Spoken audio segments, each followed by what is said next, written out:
Jung's most disturbing discovery wasn't about empathy alone. It was about why empaths feel hate from people they've only helped, and why this phenomenon reveals the unconscious shadow dynamics that most people refuse to acknowledge about human relationships.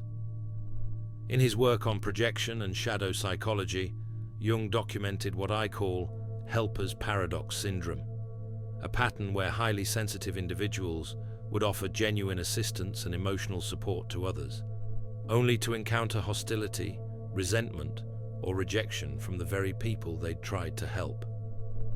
Jung called this pattern disturbing because these empathic individuals triggered what he described as shadow confrontation in those they helped.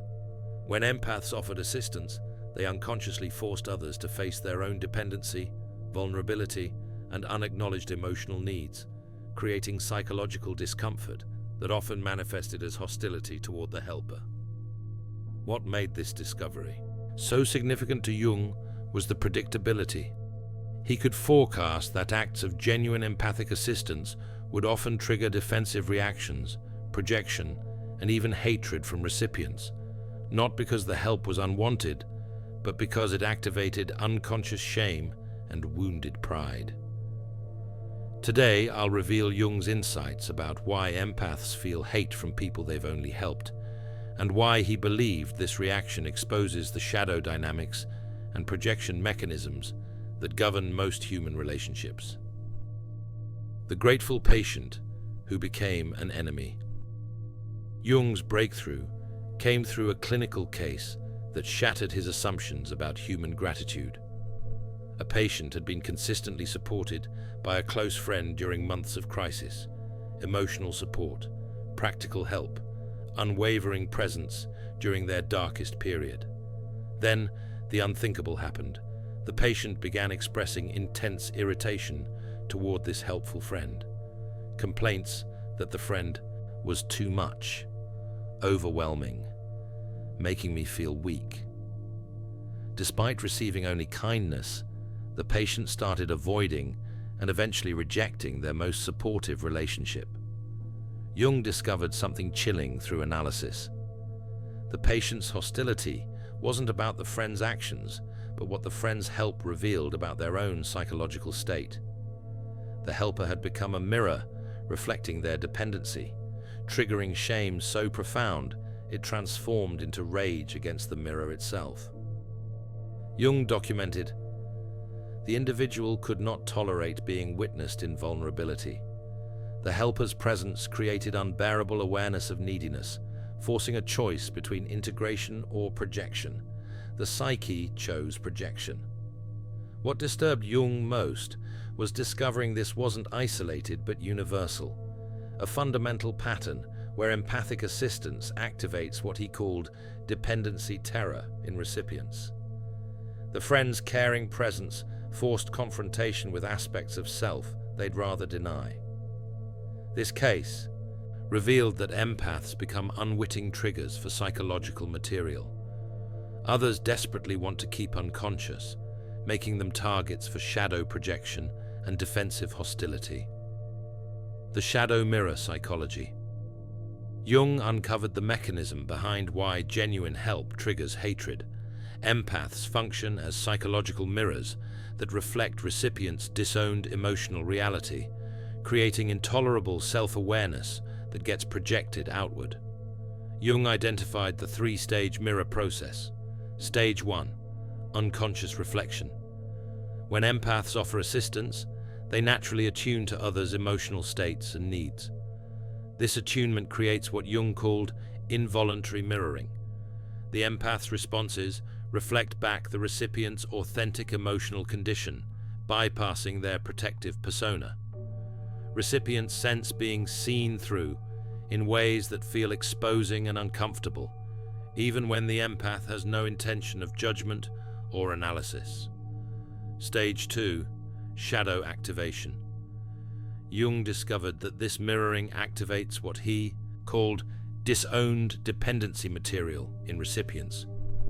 Their unconscious shame about needing help, feeling vulnerable, or appearing incomplete suddenly becomes visible through the empath's caring response. Rather than integrating this normal human condition, the psyche experiences it as threatening to their self-image and attempts to eliminate the source of awareness. The empathic mirror. Stage 3. Projection defense.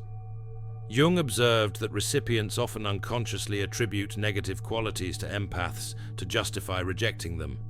The helper becomes manipulative, condescending, or trying to make themselves feel superior. Projections that protect against acknowledging their own vulnerability. Jung realized this mechanism explains why empaths feel blindsided by hostility after genuine attempts to help. The hatred isn't about their actions, but about the unconscious psychological material their presence activates in others. This mirror destruction response serves to restore the recipient's psychological equilibrium by eliminating the uncomfortable reflection of their authentic emotional needs. The superiority illusion that destroys relationships. Jung identified a deeper dynamic that makes empathic help feel threatening, what he called unconscious hierarchy creation, where assistance automatically implies superiority and inferiority roles, even when neither party intends this. Jung discovered that the simple act of offering help creates what recipients unconsciously perceive as a power imbalance. The helper appears to have resources, insight, or strength that the recipient lacks, triggering what Jung called inferiority wound activation, regardless of the empath's actual intentions. This perceived hierarchy triggers several automatic responses. Pride armor activation. Recipients' egos immediately deploy defenses against feeling diminished by needing help. Jung noted that accepting assistance can unconsciously feel like regression to childhood dependency, triggering what he called dignity preservation mechanisms. These manifest as criticism of the helper's methods, motivations, or character, ways of restoring psychological equality by finding fault with the person offering assistance. Competence threat response. Jung observed that empathic assistance often triggers questioning of recipients' own capabilities. If someone else can see and address their problems, it raises unconscious doubts about their insight and problem-solving abilities. This creates resentment toward empaths for highlighting perceived inadequacies, transforming gratitude into hostility as a way of protecting self-concept. Autonomy violation. Perception. Jung documented that many experience offered help as implicit criticism of their independence. The message received becomes, "I think you can't handle this yourself," rather than, "I care about you." Recipients with strong self-sufficiency conditioning interpret empathic offers as invasive presumptions about their capabilities, triggering hostile reactions designed to reassert autonomy and competence.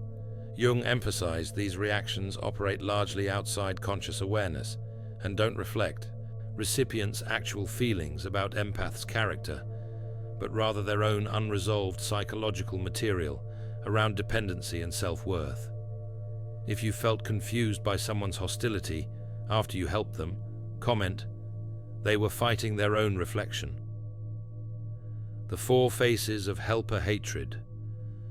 Jung catalogued 4 distinct patterns in how people transform empathic assistance into reasons for hostility, each revealing different unconscious psychological conflicts. The pride warrior. These individuals experience any offer of help as an assault on their independence mythology. Jung observed they respond with what he called competence theater, dramatic displays of self-sufficiency designed to reject the implied inadequacy of needing assistance. Pride warriors often escalate to personal attacks on empaths' motivations, claiming helpers are trying to feel important or need to be needed. This projection allows them to maintain their independence fantasy while discrediting the source of uncomfortable awareness. Jung noted these individuals typically carry childhood conditioning where needing help equaled weakness or failure, creating adult hypersensitivity to any suggestion they might benefit from support. The shame transformer. Jung identified people who convert their internal judgment about needing help into external blame toward empaths. They experience what Jung called emotional alchemy, transforming their self-criticism into criticism of helpers. These individuals often accuse empaths of condescension, manipulation, or superiority complexes, projecting onto helpers the very judgments they hold about themselves for needing assistance. Shame transformers frequently become increasingly hostile because they interpret empathic care as highlighting their failures or inadequacies, making the helper feel dangerous to their psychological equilibrium. The guilt reactor. Jung documented individuals who respond to help with overwhelming guilt about being burdensome, then transform this guilt into resentment toward the person triggering it. These recipients often have histories where their needs were met with martyrdom or resentment, conditioning them to associate receiving help with causing others to suffer. When empaths offer genuine care, it contradicts these expectations, creating cognitive dissonance they resolve through helper rejection. Guilt reactors may withdraw or become critical as a way of protecting empaths from their perceived burden, not realizing they're actually protecting themselves from guilt feelings. The control detector. Jung identified people who interpret empathic assistance as attempts at manipulation or control, triggering what he called freedom defense protocols. They perceive help as implicit demands for change or conformity to helpers' values. Control detectors often have histories of being manipulated through helpful behaviors, making them hypersensitive to any assistance that might come with strings attached. They may become hostile toward empaths, not because they don't appreciate the intention, but because they experience any form of care as potentially controlling. These individuals prioritize autonomy over connection, often sacrificing beneficial relationships to maintain their sense of absolute independence. The dangerous psychology of helping. Jung identified multiple psychological risks that emerge when empathic assistance triggers defensive hostility, creating what he called care contamination in human relationships. The empathic confusion crisis. Jung observed that empaths often experience profound disorientation when genuine care is met with hatred. Since their intention was purely supportive, negative responses create what he called reality questioning about their own motivations and perceptions. This confusion can be so severe that empaths begin doubting their ability to read social situations accurately, wondering if they actually are manipulative or condescending, despite conscious intentions to help. Jung documented cases where repeated helper rejection led empaths to develop what he called assistance phobia, becoming afraid to offer natural care due to conditioning that expects negative responses. The projection poisoning effect. Jung identified how empaths often absorb the shadow material projected onto them during helper rejection episodes. Recipients' accusations about manipulation or superiority can contaminate empaths' self-perception, even when factually inaccurate. Jung noted that sensitive individuals are particularly vulnerable to this shadow absorption because their empathic nature makes them naturally receptive to others' psychological material, including projections. This poisoning effect can cause empaths to suppress their natural helping instincts or become overly self-conscious about their motivations, ultimately reducing their ability to offer beneficial care. The relationship destruction pattern. Jung documented how helper rejection creates escalating dysfunction between parties. Empaths feel hurt and withdraw their natural care, while recipients feel guilty about their reaction, but don't understand its psychological source. This creates what Jung called mutual avoidance spirals, where both parties begin walking on eggshells, empaths afraid to offer support, recipients ashamed of their defensive responses. Without understanding the unconscious dynamics involved, relationships that could be mutually beneficial deteriorate into distance and suspicion. The cultural empathy erosion. Jung warned that widespread helper rejection creates societal conditioning against offering genuine care. When empathic assistance is frequently met with hostility, people learn to suppress natural helping instincts to avoid negative responses. This phenomenon contributes to social isolation and community breakdown, as individuals become hesitant to extend normal human care due to fear of triggering defensive reactions in others. Jung observed that cultures where helper rejection is common develop what he called independence pathology, extreme individualism that denies fundamental human interdependence needs. Jung's integration framework. Jung developed systematic approaches to help both empaths and recipients navigate helper rejection dynamics without destroying beneficial relationships. Projection recognition training. Jung taught recipients to identify when their negative responses to help reflect their own psychological material, rather than helpers' actual behavior. This involves examining the emotional intensity of their resistance and tracing it to its psychological origins. Jung created exercises for developing what he called projection awareness, noticing when criticism of helpers feels disproportionate to their actions, identifying childhood experiences that created shame around needing assistance, and distinguishing between genuine boundary violations and personal discomfort with vulnerability.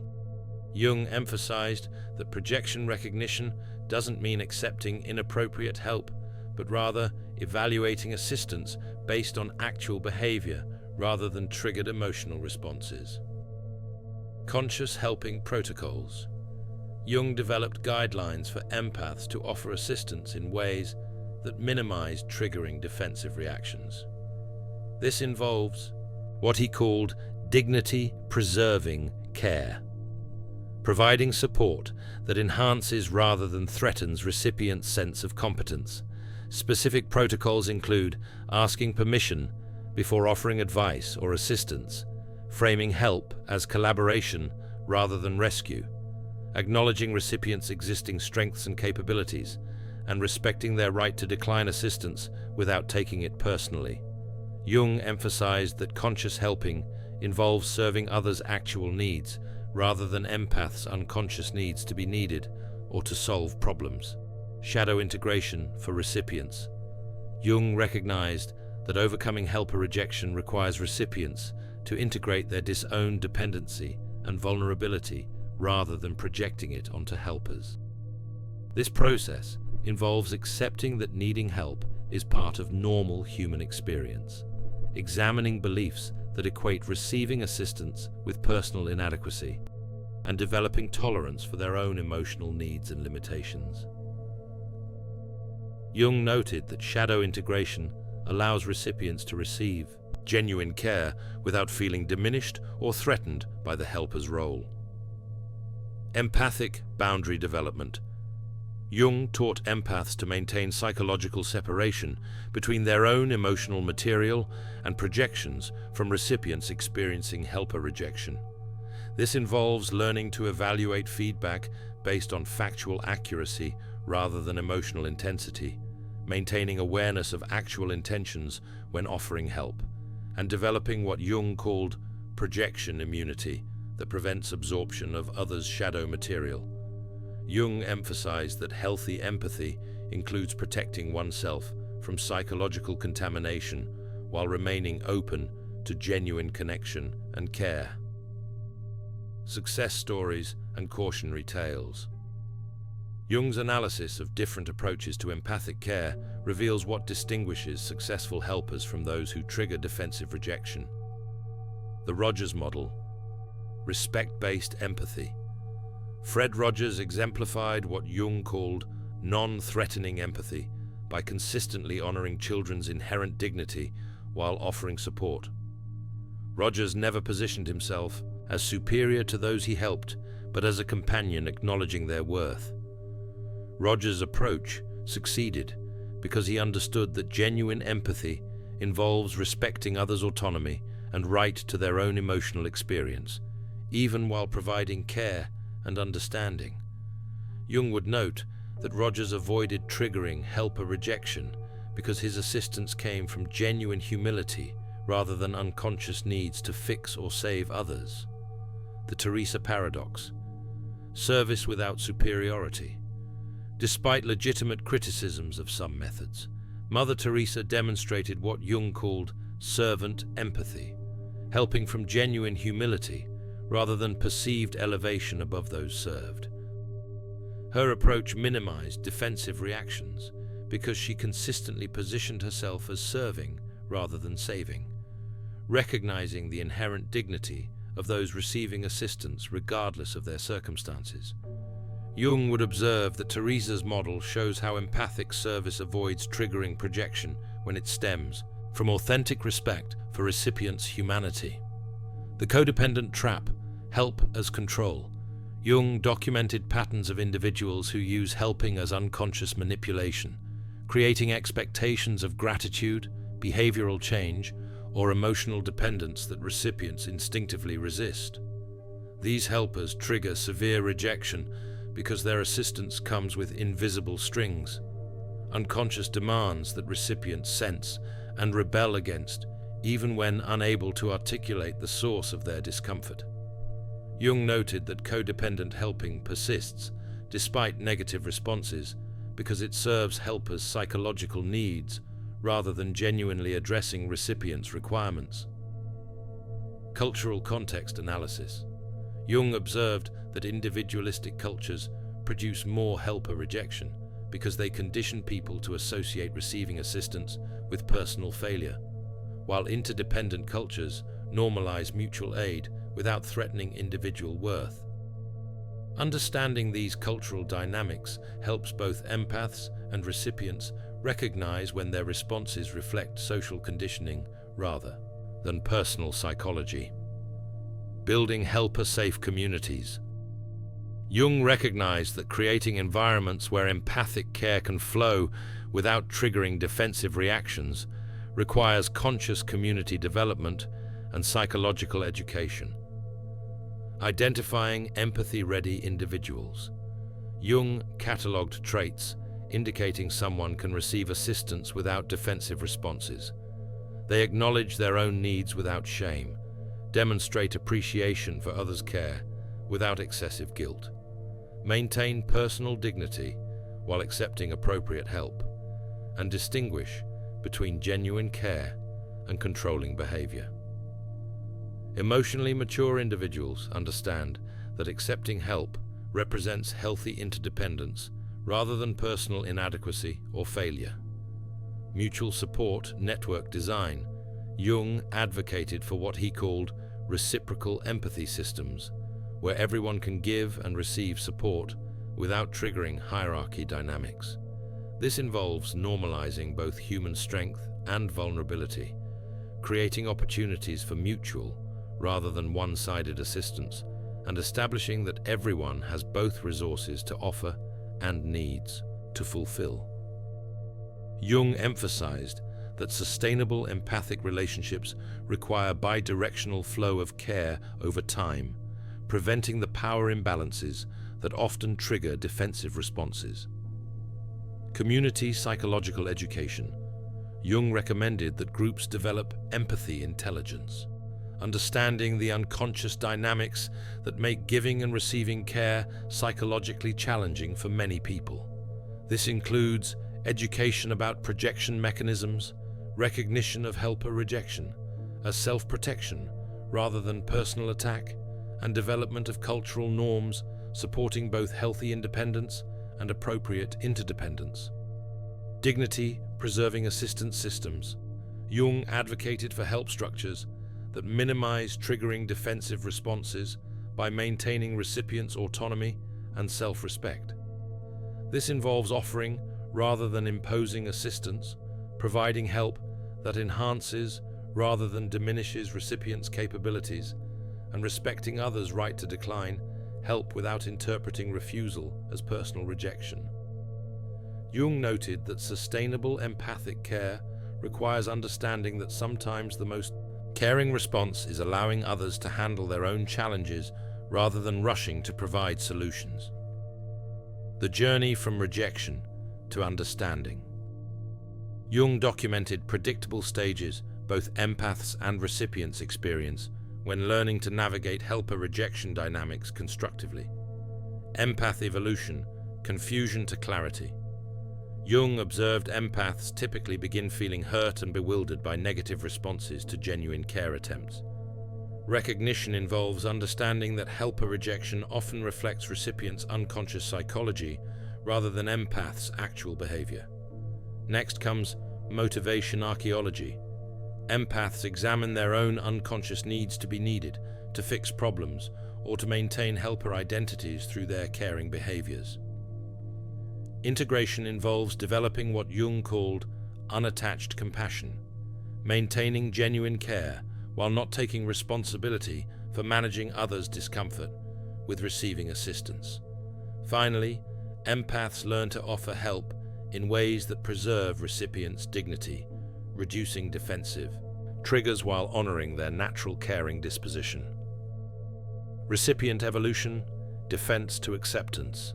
Jung documented that people struggling with helper rejection typically begin with automatic defensive responses without awareness of underlying psychological dynamics. Recognition involves understanding their negative reactions often reflect conditioning about dependency and vulnerability, rather than accurate assessment of helpers' intentions. Integration includes examining childhood experiences that created shame around needing help, developing tolerance for their own vulnerability, and learning to evaluate assistance based on appropriateness rather than emotional triggers. Final integration involves gracefully receiving genuine care while maintaining healthy boundaries against inappropriate assistance. Relationship transformation process. Jung noted that relationships affected by helper rejection can evolve toward healthier dynamics when both parties understand the unconscious mechanisms involved. This evolution includes open discussion about helper rejection phenomena, clear communication about assistance preferences, and development of mutual empathy, where both parties can give and receive support appropriately. If you've learned to see rejection of your help as psychological protection rather than personal attack, comment, "Understanding freed me from taking it personally." Common integration mistakes. Jung identified traps that prevent successful navigation of helper rejection dynamics, warning about approaches that worsen rather than resolve these interpersonal challenges. The analysis paralysis trap. Jung warned against empaths becoming so focused on psychological dynamics that they lose spontaneous caring capacity. Over-intellectualizing empathy makes it feel calculated rather than authentic. While understanding projection mechanisms helps, empaths shouldn't become so self-conscious about potential negative responses that they suppress natural caring instincts entirely. Balance requires maintaining psychological awareness while preserving authentic emotional expression. The wounded withdrawal pattern. Jung observed empaths responding to helper rejection with defensive withdrawal, removing their care as protection or punishment toward those who didn't appreciate their assistance. This withdrawal often stems from injured pride rather than conscious boundary setting, creating mutual avoidance cycles that damage potentially beneficial relationships. Healthy responses involve maintaining internal equilibrium rather than reactive withdrawal of genuine concern.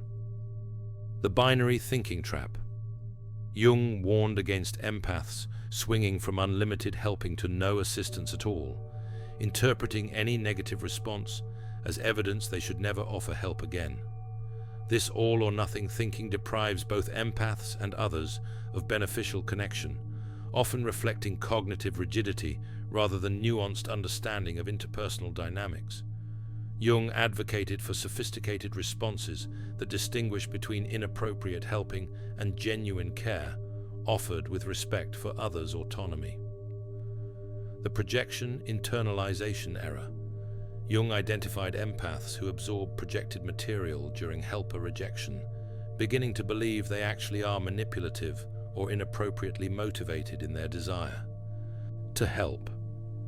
This internalization damages empaths' self-perception and confidence in offering assistance that could genuinely benefit others. Developing projection discrimination allows empaths to distinguish between valid behavioral feedback and shadow material being projected by others. The greater purpose.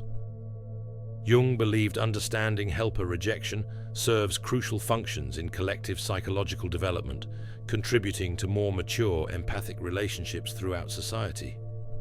When helper rejection dynamics are understood, communities develop healthier patterns of mutual support that honor both individual autonomy and interdependence needs. This creates what Jung called collective empathy intelligence, cultural capacity for sustainable caring relationships. Relationship model evolution. Jung observed that individuals successfully navigating helper rejection become examples of healthier empathic dynamics, showing others that care can be exchanged without triggering defensive responses or creating unhealthy dependencies. These evolved relationships demonstrate that genuine empathy involves respecting autonomy while offering support, maintaining dignity while acknowledging vulnerability, and creating mutual rather than hierarchical care exchanges. Cultural healing catalyst. Jung noted that understanding these dynamics challenges cultural conditioning that damages both empaths' ability to give care and recipients' capacity to receive it constructively. This awareness contributes to cultural maturation around interdependence, moving beyond independence mythology toward recognition that mutual care is essential for human thriving. Psychological growth acceleration. Jung emphasized that working through helper rejection forces both empaths and recipients to confront unconscious material that might otherwise remain unexamined, catalyzing individual development and relationship maturity. This process, while initially challenging, strengthens both parties' capacity for authentic connection and reduces projection dynamics that create interpersonal conflict. The freedom in understanding. Understanding why empaths feel hate from people they've only helped reveals fundamental truths about human psychology that transform confusion into clarity. This phenomenon isn't evidence of empathic failure or recipient ingratitude, but predictable results of unconscious shadow dynamics and projection mechanisms governing human interaction. When empaths offer genuine assistance, they often trigger shame, wounded pride, and dependency fears in recipients who haven't integrated their own vulnerability and interdependence needs. The resulting hostility reflects internal psychological struggles rather than accurate assessment of empaths' character or intentions. For empaths, recognizing these dynamics provides freedom from personalizing defensive responses to genuine care. Understanding projection mechanisms allows maintaining natural empathy while developing appropriate boundaries against absorbing others' disowned psychological material. For recipients, awareness of helper rejection patterns offers opportunity to examine conditioning around vulnerability and receiving care, potentially freeing them from automatic defensive responses that damage beneficial relationships. Jung's insights reveal both parties can grow through understanding these dynamics. Recipients learning to accept assistance without threats to dignity and autonomy. Your empathic nature remains valuable precisely because it penetrates psychological defenses and connects with authentic human needs, even when that connection initially triggers defensive responses. The goal isn't eliminating helper rejection, but understanding it as information about unconscious processes rather than evidence of personal failure. If you felt confused by someone's hostility after you genuinely tried to help them, comment, "I understand it wasn't really about me." Your recognition of these shadow dynamics helps free both yourself and others from unconscious projection patterns that damage potentially beneficial relationships. Thanks for watching. See you in the next dimension.